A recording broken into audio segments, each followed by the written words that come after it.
Hello everyone, this is HammerTron here with a new action figure review for you. This video goes up on a Monday, so this is Masters of the Universe Masterverse by Mattel Monday. This is Savage He-Man with Orko, based on the Revelation cartoon story for Masters of the Universe. I have not seen that cartoon. I don't plan to see it. I have not heard good things about the story, but I do enjoy the action figures. And this looks like a nice action figure. This is a deluxe style action figure. So we get the action figure and the accessories, and we also get Orko and an accessory for Orko.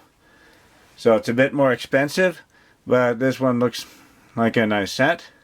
Here is the front of the package, a nice window package where we can see the action figure and all of the accessories it comes with.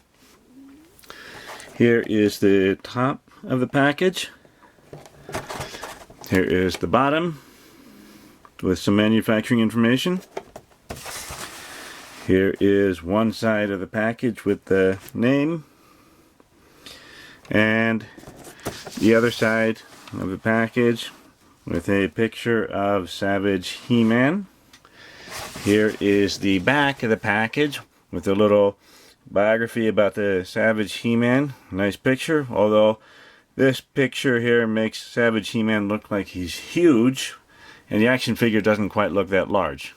Here's a cross-sell of some other action figures, a couple other deluxe style action figures, and it looks like wave 3 of the Masterverse action figures. So this came out in 2021, and I bought this in a store. In just a moment, I will open this up and review the action figure itself. Here are the accessories that come with the Savage He-Man with Orko. And here is a spear, nice looking spear, very long shaft here, and a flaked head, stone head here, and it looks like it's tied together, nicely sculpted and painted. So it looks pretty nice.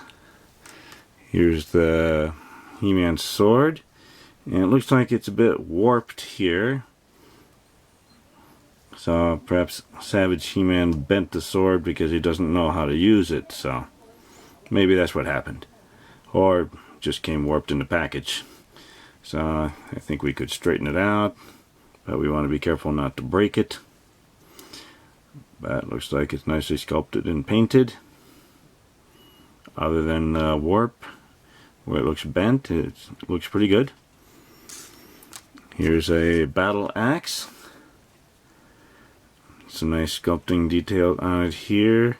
A bit of paint on the handle, and on the axe head it looks like some scratches have been sculpted into it, so it looks like it's been detailed to show wear and tear. So I like the attention to detail there.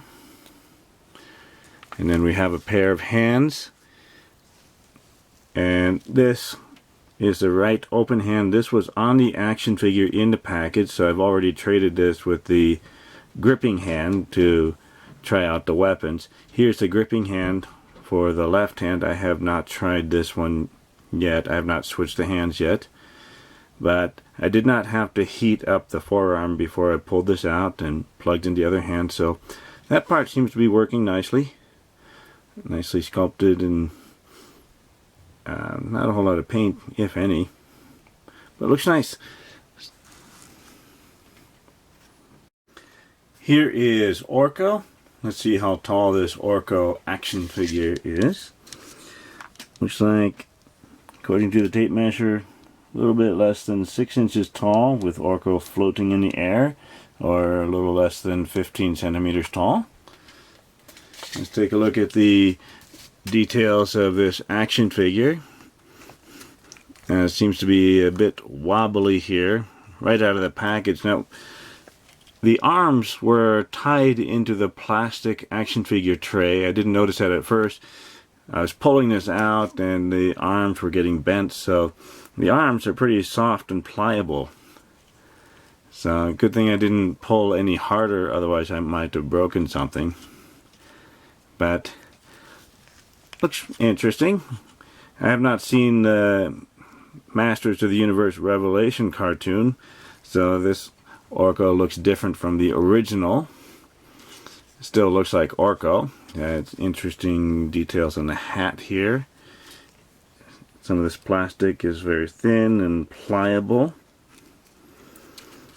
The ears are droopy. They're kind of pliable too. Also the brim of the hat. There we can see the eyes. And the brim of the hat is kind of pliable. Then we have a scarf piece over the body here. A very long, pliable piece of plastic. And it's attached to the body, so I think if we pull off the head, we can just slide on the scarf piece. Then we have long, skinny arms here with some hands. So pretty pliable plastic here. We can bend these. Here's the body. It's not perfectly smooth. It has a bit of a texture to it. And there's the underside. So very pliable plastic here. And this part here, it was attached in the package. I have not tried to pull this apart. We might be able to, but I don't feel like trying to do that. So here's some sort of smoke effect.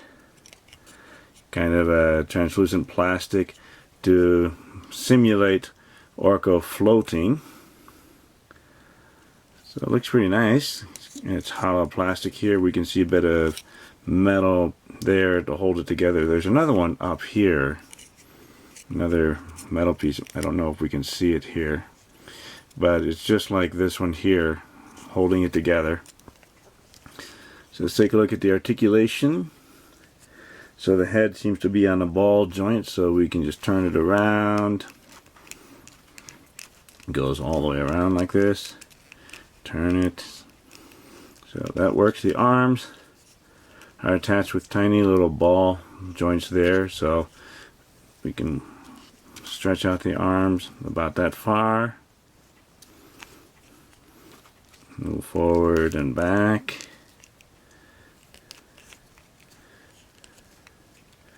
There we go. And if we hold this part, I think we can turn the body. Yeah, that will turn. There's also a hinge up there where we can move the body forward and back, turn it. This part here has a little bit of a hinge, so that moves this way. There's a little bit of a ratcheted joint in there, but it's not very strong. We can also turn this, but it feels pretty loose, so I think it's pretty wobbly. So I don't know how long those joints will last, where it'll just flop over.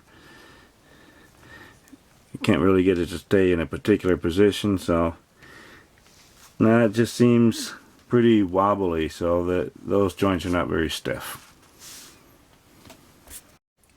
Here is the Savage He-Man. Let's see how tall this action figure is. So it looks like, according to the tape measure, a little more than 7 inches tall and about 18 centimeters tall. So it's a nicely sized action figure.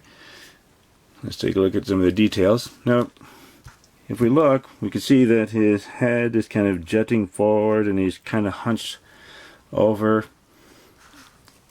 So I'm not really too happy about that, because the other action figures are about 7 inches, so you can't look at them eye to eye because he's always looking down, and I can't change that.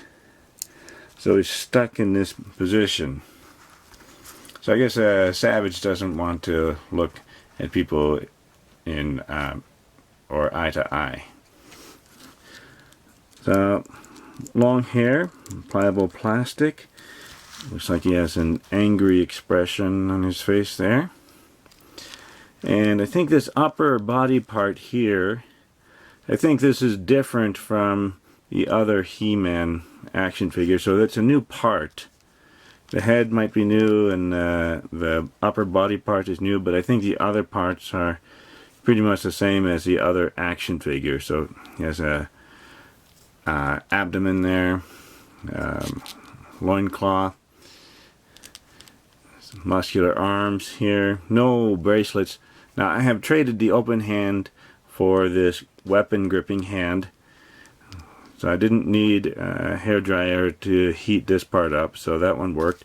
I think this side will work. I'll try that later. We have outstretched fingers, and if we squeeze hard enough, those are pliable. Then we have muscular legs and shins, and then bare feet. So those are probably new. I don't think any other characters have bare feet. And some sculpted detail on the bottom of the feet. We have peg holes on the heels. And more muscle sculpted throughout the body. And we have the waist here and the shoulders. So, looks alright. Let's take a look at the articulation. So the head, we cannot make the head move up or down. It seems to shift maybe on a ball peg. We can turn it side to side, but the hair is restricting it. At the shoulders, we can go out. So that works nicely. And here we can move up and down. This has been a little bit stiff, but this arm, this shoulder is working. This one is not really working, and I'm afraid to push very hard on it. I even used a hairdryer to see if I could make it more pliable, and I can't really get it to go much farther. So I'm not sure what the problem is. I'm afraid to push any harder because maybe the peg itself is not moving inside. So if I keep twisting, I'm afraid I'll break off the arm. So I'm not going to try pushing very hard. We do have bicep cuts, so that's working. The tricep will hit the body back here, so if we move the arm out, we get the full range of motion. Otherwise, it gets stuck here. This bicep cut works too. It hits the muscles on the back here. So if we move the arm up, we get more motion. We have double jointed elbows. Although it's very hard to get this lower joint working. I tried warming it up with a hair dryer, and that did not seem to make much of a difference. So I'm afraid to push any harder on it. I think eventually it might loosen up, but I'm afraid the arm will break, so I'm not happy about that. Same thing on this side. The upper part here moves, but this lower part doesn't move, so I'm disappointed about that. The wrist, we can turn. And then there are hinges. So the hinges will work. And here we seem to have a diaphragm cut. We only seem to have it. I see it there, but I really can't get this to do anything. So it's just not moving. If it looks like it's moving, it's because I'm moving the whole action figure. So I can't get any movement. I even tried using a hairdryer to warm it up, and it doesn't seem to work. So I'm not going to push very hard. I think there is a waist twist, but it's not really moving. I think it is being blocked by this furry loincloth part here. So that's not going to move. Now I didn't mention the, looks like extra paint. Some brown paint got splashed on their leg there. But we can do the splits. So looks pretty good there. Kick forward is being blocked by the loincloth here. And kick back a little bit. Kick forward is being blocked by the loincloth. And we can kick back a little bit. We have upper thigh cuts. So that is working.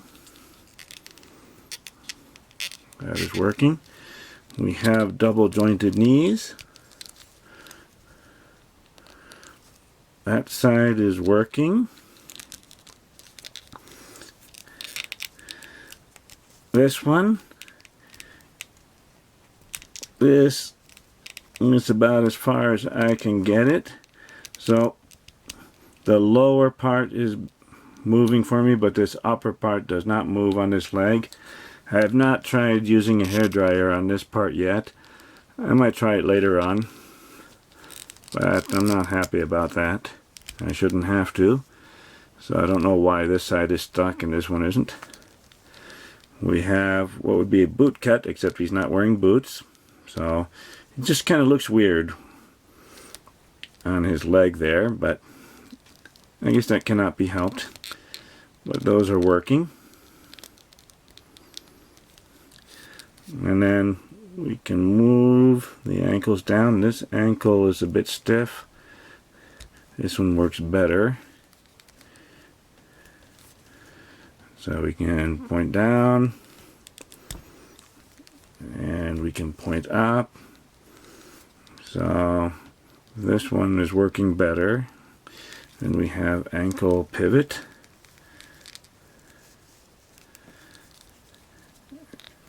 So that's working. So there are a lot of problems with the joints, and even with the hairdryer I haven't been able to get some of them to work. So I'll work at it a little more, but it makes me nervous because if I keep pushing at it, I'm afraid something is going to break, and I just don't want that to happen. But I still want to have a full range of motion in the action figure like I should. And then I just straighten out these legs here because the shins look strange when that particular joint is turned. At least I can get it to stand.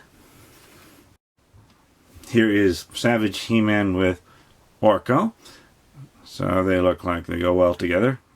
I don't know how accurate the sizes are compared to each other, but it looks pretty good. And with this spear, I can just slide it through the hand. I start at the bottom and just slide it through the hand. So I'm afraid eventually there will be some paint rub in the hand, but I haven't noticed it just yet. With the axe, I put it in the weapon gripping hand, and it's pretty hard. I have to try to push this bottom part through the finger, between the fingers and the thumb.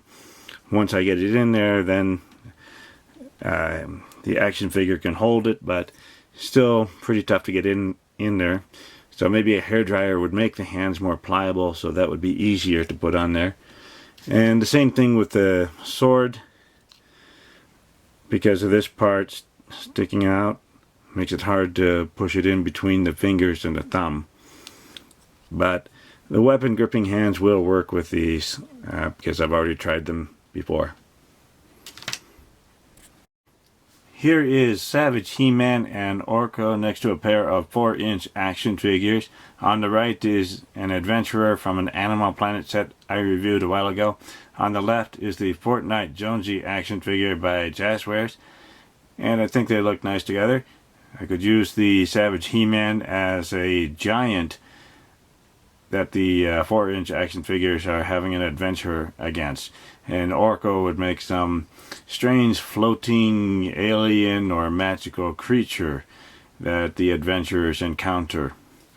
So, very useful for a variety of displays, not just Masters of the Universe. Here is Savage He-Man and Orko next to a 6-inch action figure on the left, the Fortnite Legendary Series Havoc action figure by Jazzwares, and a 7-inch action figure on the right, the Masters of the Universe Masterverse He-Man action figure by Mattel. So these look good with a 6-inch action figure as a very large savage caveman type character and some magical or alien creature floating. But if we look carefully at the He-Man action figure, now that I'm comparing them side by side, I'm pretty sure that the upper body is the same between these two. Seems like they're exactly the same, so maybe what's throwing me off is the battle harness that He-Man wears, so it covers some of the details. But what's strange is the way the head is positioned, so there's probably some extra piece of plastic or something that is causing the Savage He-Man's head to be jutting forward and tilting forward, and we just can't change it. So they've done something to make him look savage and primitive, and you know, just not like a normal person. So looks pretty good for display, although I just don't really like the way the head is tilted forward so much all the time. I'd like to be able to straighten him up, but I don't think I'm able to push the plastic hard enough and still not break it. So anyway, looks good. The HammerTron Sledgehammer rating for Savage, He-Man, and Orko is not very good. It looks neat. They certainly look neat, but I'm really disappointed about the joints. I like this display piece that allows us to make it look like Orko is floating, but I think it's too loose already right out of the package. I've only been playing around with this for maybe half an hour, and I haven't moved it around very much, and it's came loose right out of the package. I'm disappointed about that, and I'm also disappointed about the joints not working. I'm very worried about this particular shoulder joint. I've been working with it, and it is moving around, but I'm just very worried that it's just going to twist right off, and that's just no good. I didn't buy it to have it twist right off within the first half hour of playing around with it. Also, these lower arm joints were not working. I've heated them up and I've been working at it, but it's just makes me nervous having to push so hard. Also, this knee joint, the upper knee joint, is not working. So, and another odd thing is just the way this head is jutting forward and permanently tilted down. I'd like to be able to straighten him up and have him stand straight and tall. So I'd like to have a little more options there. And also this diaphragm cut just wasn't working. Very odd. So a lot of problems with the joints on this particular action figure. So I don't know if it's all of them or if I just got unlucky and got one that had a lot of problems with it. So thank you for watching my review video. Please like the video, leave a comment, let me know what you think of this action figure, and remember to subscribe to my channel to keep up to date with my future reviews. I'll see you next time. Bye everyone.